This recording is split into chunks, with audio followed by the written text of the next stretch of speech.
Hello guys, मेरा नाम है राहुल और आप देख रहे हैं ऑक्टाजोन। आज के वीडियो में हम ना सिर्फ बात करेंगे यूएफसी के बारे में, बल्कि चर्चा होगी पीएफएल और बीकेएफसी इवेंट के बारे में भी। तो चलिए स्टार्ट करते हैं विदाउट वेस्टिंग एनी टाइम। इस वीक लास वेगास में हुआ UFC 113 event and as expected दोनों ही मेन फाइट्स में मारियो बतुस्ता ने bantamweight division and Kyoji Horiguchi ने फ्लाइटवेट डिवीजन में अपनी अपनी फाइट जीती। मारियो बतुस्ता ने विनीसियस ओलिवेरा को सेकंड राउंड में ही रेयर नेकेड चोक लगा के सबमिट किया। ये विन मारियो बतुस्ता के लिए एक कमबैक विन है, क्योंकि उनकी लास्ट फाइट थी अगेंस्ट उमर नर्गमदोव इन यूएफसी 321 अक्टूबर 2025 में, जो वो यूनानिमस डिसीजन से हार गए थे। उमर ने उनकी 8 फाइट्स विन स्ट्रीक का किया था दी एंड। इस विक्ट्री के बाद उन्होंने कोरी सैंडहैगन को रीमैच के लिए चैलेंज किया है, क्योंकि मारियो को रिवेंज लेना है 2019 की एक हार का, या कोरी ने उन्हें सबमिट किया था। इससे पहले जापान के कराटे किड क्योजी होरोगुची ने द प्रिंस अमीर अलबाजी को 3 राउंड फाइट में यूनानिमस डिसीजन से मात दी। अलबाजी का राउंड 2 एंड 3 में ग्राउंड कंट्रोल काफी था, बट अगर ओवरऑल फाइट की बात करें तो होरोगुची की स्ट्राइकिंग काफी शानदार थी। होरोगुची का टेक डाउन डिफेंस भी काफी अमेजिंग था। उनकी स्ट्राइकिंग स्पीड एंड प्रिसीजन तो बिल्कुल हाई क्लास था। क्योजी काफी एक्सपीरियंस फाइटर हैं और वो है एक former Bellator and Rizin champ. ये यूएफसी में उनकी back to back second win है।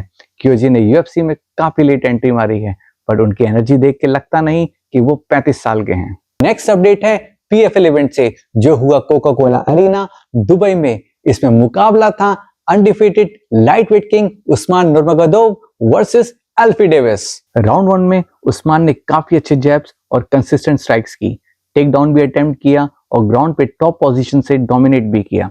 After winning second round Usman ने डेविस की स्ट्राइकिंग और लेग किक्स का काउंटर एंड इफेक्टिव रिस्पांस दिया। डेविस का एक बैक किक कनेक्ट तो हुआ, बट उस्मान की रिदम को तोड़ नहीं पाया। राउंड 2 में भी उस्मान ने टोटल डोमिनेशन दिखाया। राउंड 3 में उस्मान के पास थी 2-0 की क्लियर एडवांटेज। थर्ड राउंड के पहले ही मिनट में उस्मान ने टेक डाउन अटेम्प्ट किया और जैसे ही मौका मिला उस्मान ने आर्म ट्रायंगल चोक से एल्फी डेविड को सबमिट किया और थोड़ी देर के लिए सुला दिया। उस्मान ने सक्सेसफुली अपना टाइटल डिफेंड किया। उस्मान के पीएफएल कॉन्ट्रैक्ट में सिर्फ एक फाइट बची है, उसके बाद वो यूएफसी में एंट्री मार सकते हैं। वहीं खबीब ने उस्मान को इलिया से ज्यादा बेटर रेट किया है। खबीब के हिसाब से उस्मान इलिया के कंपैरिजन में ज्यादा वेल राउंडेड हैं। चलिए अब बात करते हैं एक नेक्स्ट फेमस फाइटिंग इवेंट के बारे में, जिसको जाना जाता है बेयर नकल फाइटिंग चैंपियनशिप के नाम से। एज द नेम सजेस्ट, ये फाइट होती है with bare hands without gloves. इस फाइट की चर्चा इसलिए हो रही है क्योंकि इसमें छुपी है एक बहुत बड़ी इंस्पिरेशन। चलिए बात करते हैं द पिटबुल के बारे में। आंद्रेई अर्लोवस्की द पिटबुल बन गए हैं BKFC heavyweight champion by defeating Ben Rothwell. ये मैच थर्ड राउंड में डॉक्टर स्टॉपेज की वजह से रोकना पड़ा।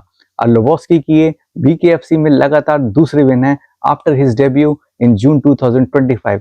इसका मतलब वो बीकेएफसी में अभी तक अनडिफीटेड हैं। अर्लोवस्की 3 टाइम्स कैंसर सर्वाइवर हैं और उनकी एज है 47 इयर्स, बट वो अभी तक इंप्रूव कर रहे हैं to prove that he can still compete at high level across all combat sports. Arlovski ने अपना यूएफसी डेब्यू किया था इन ईयर 2000 और अब 25 साल बाद तक भी वो कम्पीट कर रहे हैं, जो कि दिखाता है उनकी toughness, resilience and champion mindset. Arlovski UFC heavyweight champ भी रह चुके हैं और उनको अपने पूरे एमएमए कैरियर में 60 फाइट्स का एक्सपीरियंस है, with 34 wins, 24 losses and 2 fights as no contest. उनके नाम है one of the highest fights in UFC heavyweight history. उन्होंने ब्रॉक लेसनर से लेके फ्रांसिस नगैनो तक सभी एरा में सर्वाइव किया है। Hats off to this warrior. Weight division में लेस हलचल को लेके जोकिम बकली काफी अपसेट है। बकली को कुछ भी समझ नहीं आ रहा कि आखिर हो क्या रहा है। Right now the division on standstill. Like, it's crazy.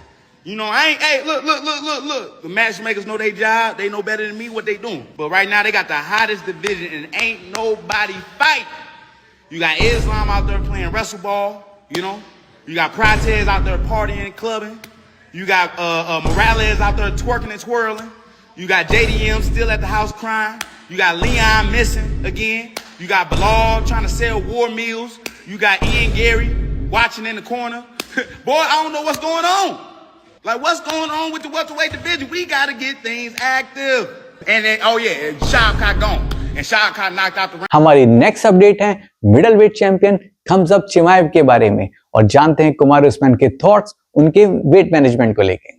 Kumar Usman काफी कन्विंस्ड हैं कि खमजब चिमाएव को मिडल वेट डिवीजन में अपना वेट मेंटेन करने में काफी प्रॉब्लम्स आ रही हैं और शायद इसीलिए वो एलेक्स पेरेरा को बार बार चैलेंज भी कर रहे हैं।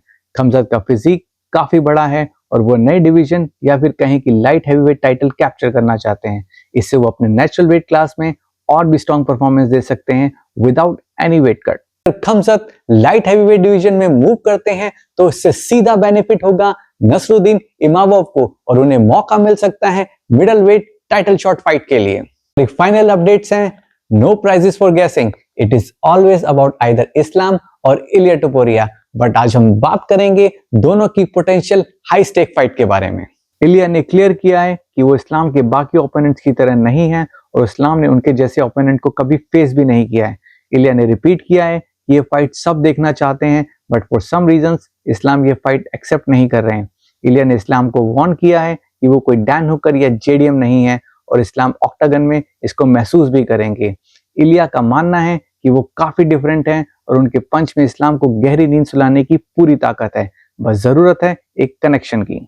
इस्लाम ने भी रिसेंट इंटरव्यू में एक्नॉलेज किया है कि अगर यूएफसी मैच मेकर और फैंस चाहते हैं कि ये फाइट हो तो वो इसके लिए रेडी हैं। In fact he is ready for White House event as well, but ये थोड़ा मुश्किल लग रहा है।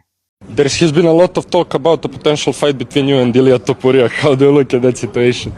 Yeah, I like this idea. If UFC want, I know what MMA want. MMA fans want this fight. I'm ready. So that's it. I hope कि आपको आज का वीडियो पसंद आया होगा। Stay sharp, stay fit, keep watching Octazone and have a nice day.